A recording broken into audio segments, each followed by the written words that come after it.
Djuma Private Game Reserve here in South Africa. We are surrounded by a pride of lions. This is Safari Live. Not even table scraps left of this buffalo. Just a little bit. Oh, Dave, quickly, he's up. He might chase someone. There we go. And as you might have heard me say, Dave! Dangerous Dave, the dish, is on camera. My name is Brent Smith, and it's great to be back with you on your very own privately guided live African safari. Oh! Cubby, watch out. Now, literally, this is perfect timing. Of course, I'd rather be lucky than good. The lions have not moved for the past 15 minutes that we've been sitting here. And as you've come to join us, they've got up to mischief. And as I said, there's basically little table scraps left of that buffalo. You can see some skin, bone there, and not much to fight over. But you know, one as a male lion, one must assert one's dominance. There we go. Let's scent mark. I gave a good growl, a good account of myself. I'm beating up a cub and a female. Now it looks like Tinyo, and he's still, he's relatively well fed, not too well fed. There you go. You can see. Oh, he loves a good gory scratch. They are absolutely magnificent creatures. There is something just so primal and powerful about a big, beastly African male lion. Ooh, lioness is coming back in. Ooh, little growl sends her a scattering.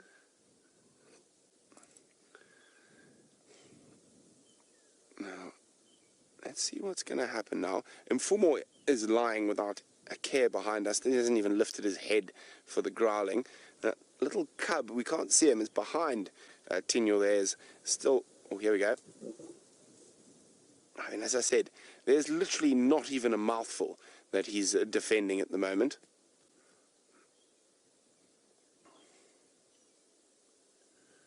Now, it's difficult to see. I haven't seen all of the lionesses. I heard one lioness was off to the north of us. There we go. Scent mark again. So I have seen 4 lionesses. I haven't managed to see the cubs. They're quite spread out through this quarry thicket.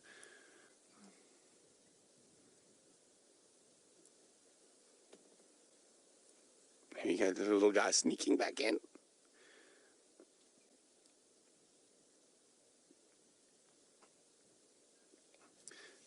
Now, what a wonderful way to start this evening's sunset safari. It seems like Taylor, for once, isn't just aimlessly driving around. She's found something. Let's go have a look. I'm always excited to be with the magnificence that is as lions, as smelly as they are. Fortunately for us today, the wind is in our favour, taking their foul stench to the west. Now, I'm a bit worried about this weather. Oh, Amber's up. Where's she off to? Oh, is she going to scratch around in that patch of skin? And is Tinyo going to allow it? So far, it looks like he really doesn't mind. And said oh no, even though he doesn't want to eat it, he might still chase her. And you can see how the branches are bustling in the wind.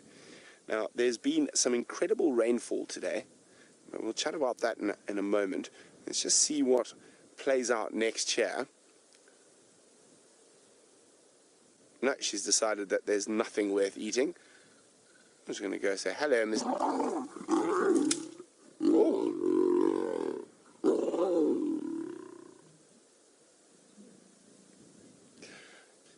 That was very interesting because she came round to just literally do that face greeting, and I don't know whether she caught him by surprise, but that turned very aggressive very quickly. Now, see the submissive posture she's immediately taken after giving him a good smack. Oh, oof. Yes, do you have blood in your nose after that, mister? Wow, that was incredible. That's this amazing thing. You literally never know what's going to happen. 9 times out of 10, when a lioness walks up to the male and touches like that, he might lift his lip and growl a little bit, but to have that intense reaction. Now, I'm theorizing here that probably That intense reaction is because, yes, he is now watching Mfumo. The authority is lying not too far away, and of course these two like to box quite a bit, and there he is, and he could be, Tinyo could be sort of on, or be super sensitive or slightly more aggressive. His testosterone could be up because of the presence of another male lion here. I think he's gonna lie down now. Oh, foof. Tired kitty. Busy work trying to be dominant, eat, keep him Mfumo at bay.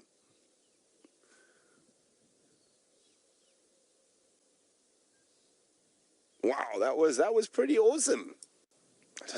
The sounds, as I said, there's something primal about when you're with lions, especially when they get that aggression, that sort of growl that chills you to your spine.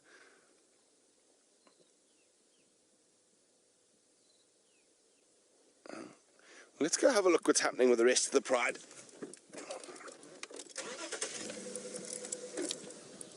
Well, what a welcome back so far.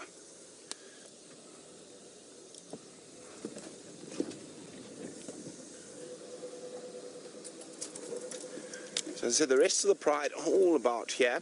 There's only one lioness, one cub, and Tinyo. So here we go. Aha! There's another lioness has stood up.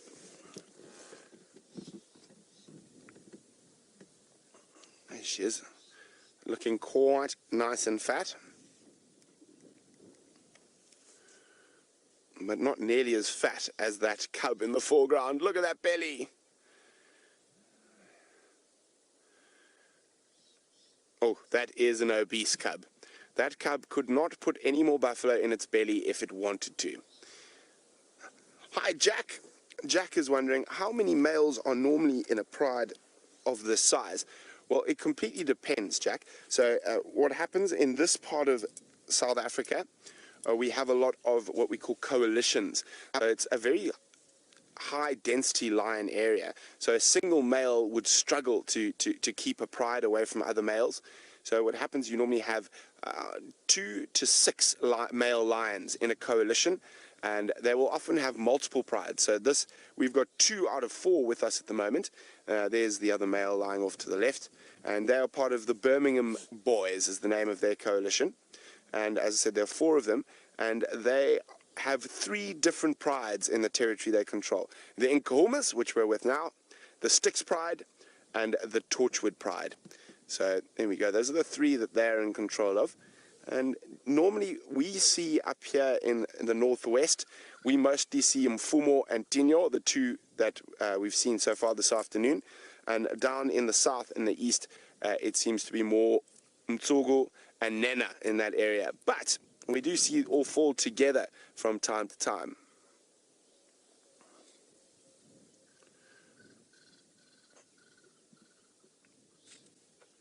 Now it seems like everything's settled a little bit here. Ooh, Amber Eyes is on her way up. I just want to get us into a spot where we can see her coming.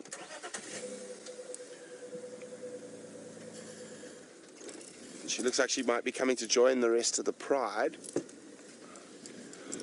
I'm just going to get round the back so we've got a nice open view.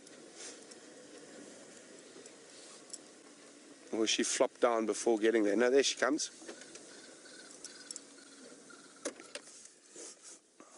Look at that.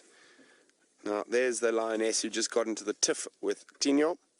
Maybe she's coming to look for some solace from her sisters or aunts or mothers. There we go. See, now there she's doing the exact same thing, that head rub, which is a very common lion greeting. And it's unusual to see a male react so negatively to that.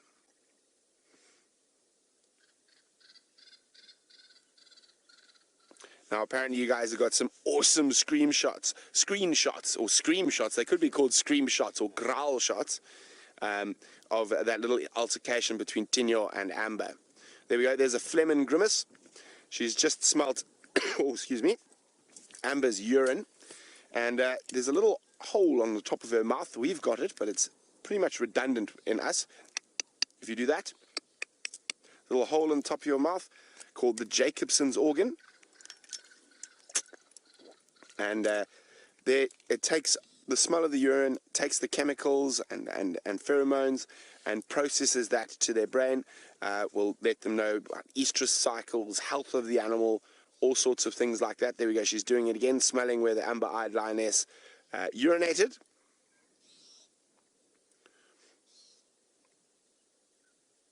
Taking that scent over the Jacobson's organ. They always look quite funny when they do that. And here comes Amber back again to say hello. Can you hear there are some low contact calls amongst them?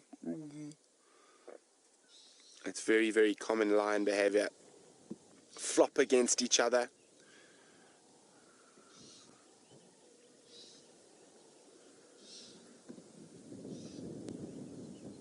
Fiona is wondering if things had got more aggressive between the lion and the lioness, could he have fatally injured it? There is always that possibility, but that was pretty normal aggression to see between lions around a kill site, or males and females. As I said, just the beginning of it was quite unusual because she just came in for sort of a head nudge, a hello, and he took to it quite badly. And there's another lioness, the last lioness who was feeding. She's also coming back and just make her out through the quarries. Here we go, there she's stepping through.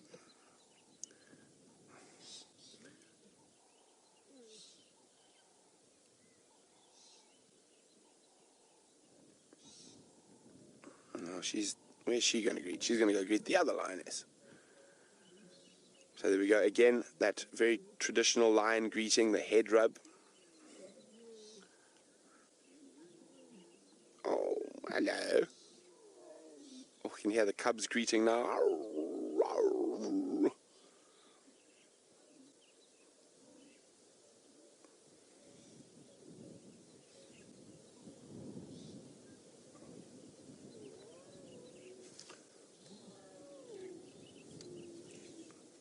Now, I mean, they look like they're reasonably well fed. The cubs look very well fed, but some of the lionesses might be ready to hunt again. Play with me, Mom.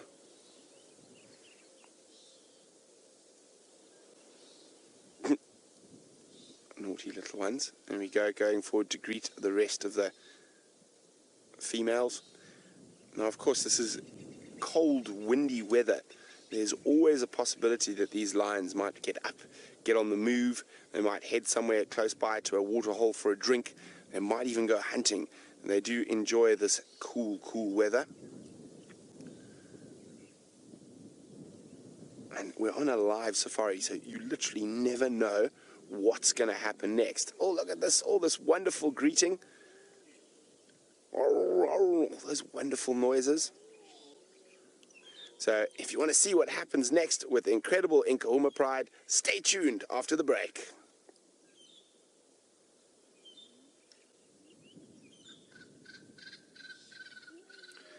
So hey guys, still practicing ad break. I know what we're selling today. I'm selling Dave. I'm auctioning him off. Wow. An advertisement, Dave. We'll auction off a lock of your hair. What are we starting off at? I don't know. Who would like to auction off? We auction off a lock of Dave's hair. Starting price, what do you reckon, Dave?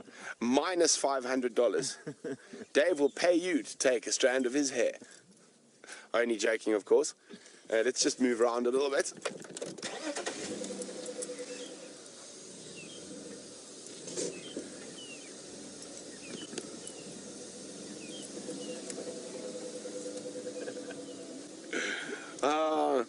Safari Dean says, every time I go on a break, I seem to lose some hair.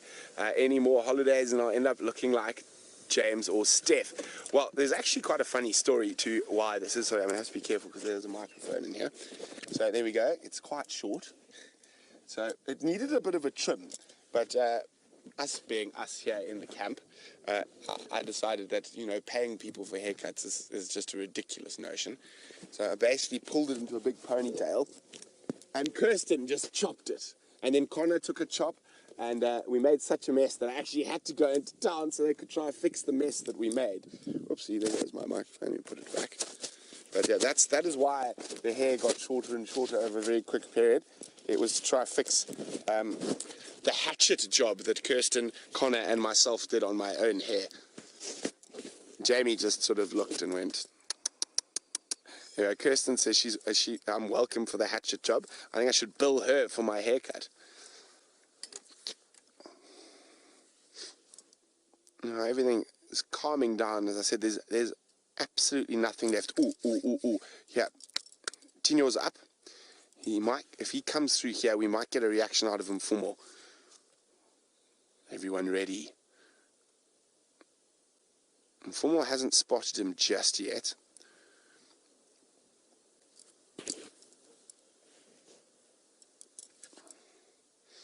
It's quite a cool shot. You can just see him through the guarri thicket there, and the wind blowing in his lovely locks. Oh, and we're starting to get a little bit of drizzle at the moment. Very, very light.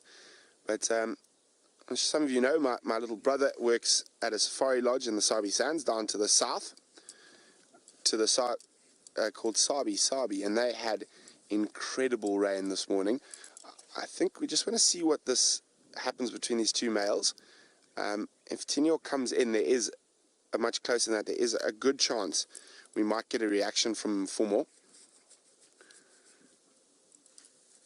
Looks like he might have there we go. Tinyo's still coming. Looks like Nkuhuma might have noticed him.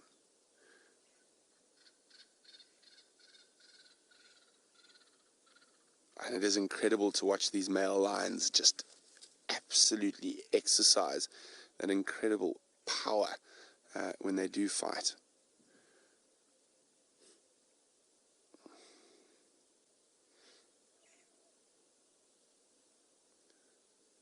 Ooh, you can almost cut the tension with the knife. What are you going to do next? It almost looks like some of the females also are aware of that, and they're watching the situation quite carefully. Cubs, of course, oblivious. He's coming forward a little bit again. Mr. Djuma. Now, is he going to lie down? He's going to keep coming. Now, Nkuhuma's definitely noticed him moving now.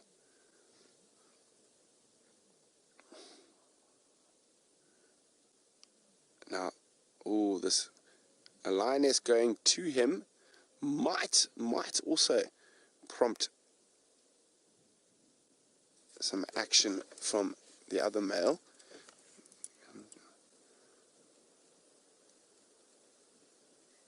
Okay, we just want to see what happens. Let's just get into it. I'm just going to move the car slightly so we can see what's going on there. They could also just be going back, the lionesses could be going back to the carcass.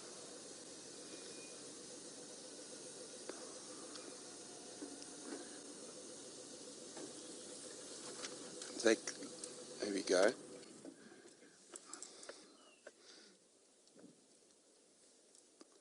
Now, Nkuhuma, what are you doing?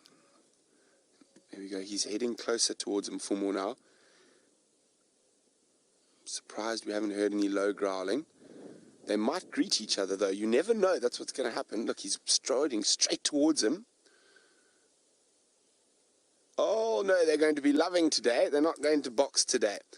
Now, it is incredible because sometimes that little walking up towards him, would have caused a fight almost immediately. So obviously there's probably no females that are on estrus. There's no meat left to fight about, so they'll be the best of buds. Now, that is also very common with male lions. And Amelia was wondering, even if they're brothers, will they fight? Well, yes, Amelia, but they're not necessarily brothers, though, but we can discuss that a little bit later. But male lions, even if they're related or part of the same coalition, will fight over resources, specifically food and females. But we'll discuss that in a bit more depth a little later. So while we sit next to the incredible Nkuhumas, plus Djuma and Nkuhuma, let's go see what James is up to in his tent. Now, Barbara's wondering, will the lions chase the jackal? Well, you'd have to get really close to get a reaction out of this lot. As you can see, not much happening right here at the moment. Just very big bellies. Oh, look at that. Doesn't that look comfortable? That looks like Dave when we have to wake him up for drive in the morning. Eating all Amanda, all Happiness's great cooking. No, 5 more minutes, 5 more minutes. Go away. 5 more minutes. Fine, guys. I'm just going to turn my back on you. I'm getting up, I promise.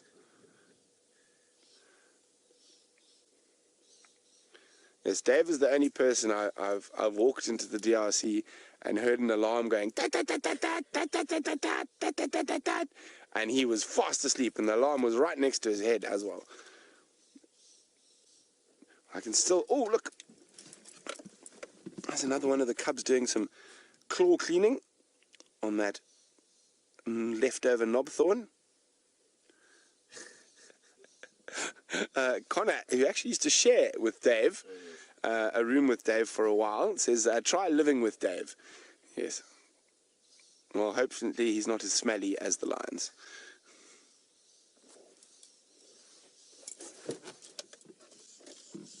Oh, I think there's a snake. I can hear all the birds going nuts.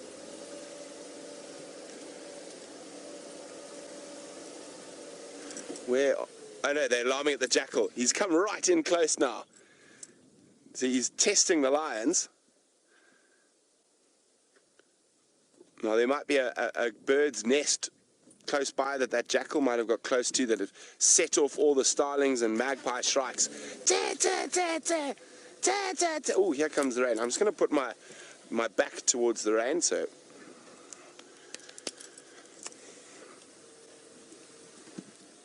Jinlin says, is that an adult jackal we saw? Indeed it is. There is the adult jackal. Keeping an eye. Now it's probably much closer to the lions.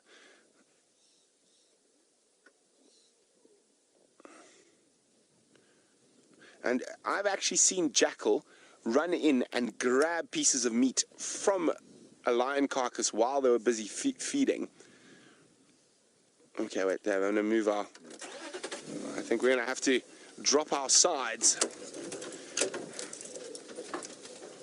Or we'll just put our backside to the rain for now. That should make a bit of a difference. How's that, Dave? There we go. Protecting Dave from, oh no, from the rain.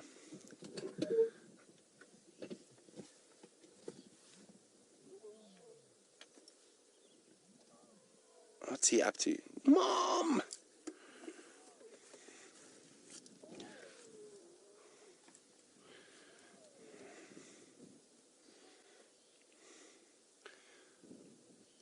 Hi, Kathy in Tennessee. Kathy's wondering, does each lion have their own unique scent?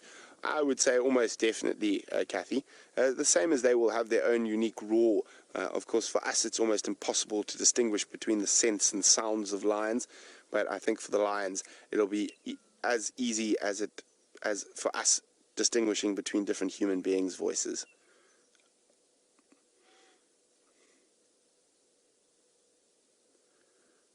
One thing I can be 100% sure on, that I don't think I would like the scent of any lion. They are not nice smelling creatures.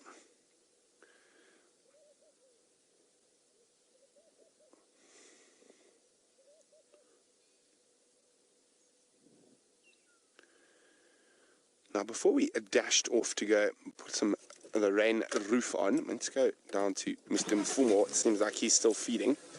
I mentioned that, well, quite often we refer to the Birmingham boys as brothers or whatnot, but actually a lot of male lion coalitions are not direct blood relatives.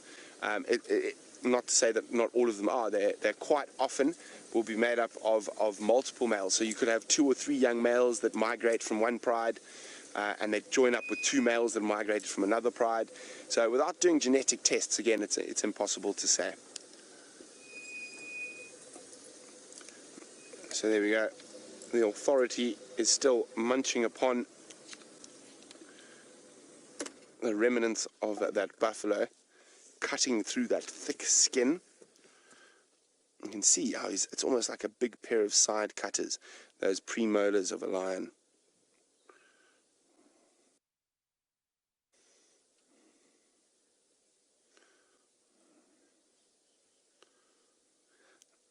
K. Wright is wondering why lions don't eat the skin of an animal. Surely it does have nutritional value. They will eat the skin of an animal if they are under quite a lot of pressure, but generally they won't eat the skin of an animal because the effort is not worth the reward.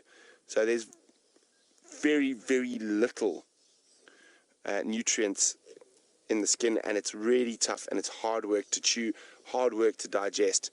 So that's probably why when lots of food is available, they don't eat the skin. They'll choose to eat all the good bits. A lion's favorite sort of part generally will be the internal organs initially, so heart, liver, lungs, high in nutrients, high in vitamins, and then after that they'll generally start with the rump and move their way through the rest of the animal. Okay, well, we're going to sit here, see if any more action happens with the Nkuhuma Pride and the Birmingham boys. While we do that, it seems like Taylor has found another member of Africa's Big Five. As you say, we are definitely carnivorous. Well, I'd like to consider myself omnivorous, but the lions are definitely not. And that little one is trying to get what little is left out of that buffalo's jaw. And there is almost nothing left of this carcass. Now, the weather has moved in. Dave and I have made ourselves a little tent, so we are dry for now. But I don't think too much more is going to happen at this very moment with the lions. Only this little cub eating, and the authority making short work of that leg through there. So I have heard that there is a surprise not too far away. So, Dave, do you think we should try for the surprise? I think it's something quite a lot of you have not got on one of your very important lists. So we're going to meander slowly towards it. First things first, we're going to check on the rest of the pride, because while being in a little tent is quite nice and cozy, I can't really see what's going on around me. Reversing while in a tent is quite the challenge, I will say. Lean out of the car, but I don't think there's too much happening with the rest of the pride. I would say they're pretty flat, and I think they're even more than pretty flat. They're completely flat.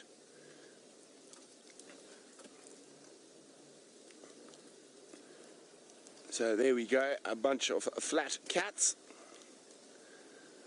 We'll come back to them a little bit later. I just want to move off to that other creature just in case it moves away.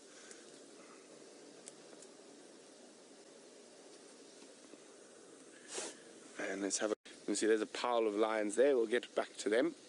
Oh no, someone has brought some of the carcass with them. How's that, Dave? There we go.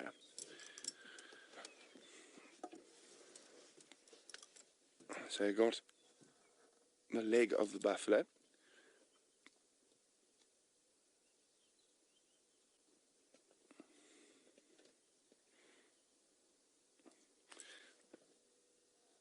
Now, these little guys, it's one of the older cubs, should be off their milk teeth now and onto their adult teeth.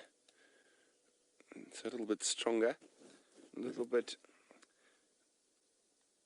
better at getting through that tough skin and meat of a buffalo. Now, as I said, there's very little left. I mean, they're literally picking on scraps at the moment.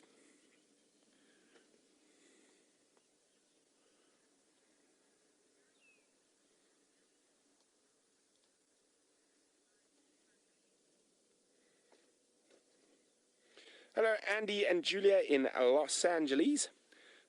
Andy and Julia would like to know, what part of the buffalo do I think the lions find the most tasty? Well, I'd say it's not so much tasty, but which has got the highest sort of protein, nutrients, minerals, and generally they will go for some of the internal organs first, liver in particular probably being their favorite. On smaller animals, also the brain, And also bone marrow is another one of their favorites. But it can take quite a lot of work to get the bone marrow.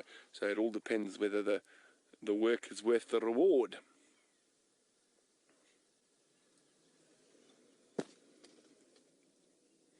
There you go, the rest of the cats are very, very flat.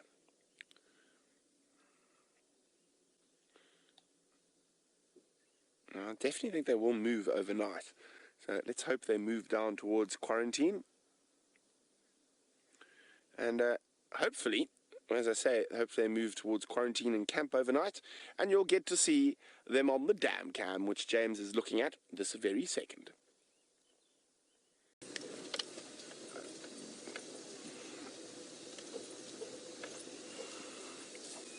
Oh, look at that. It's a carpet of cats. So I think that's about the most action we're going to get out of the Nkuhumas. An attempted head lift. Oh, roll over, fat one. Oh, look at that belly. Yes, so I don't think there's going to be too much movement from the incredible Nkuhumas just yet. So we're going to go see if we can catch up with that elephant that was around the dam cam earlier. While we do that, let's go see what James is up to in his very warm little tenty.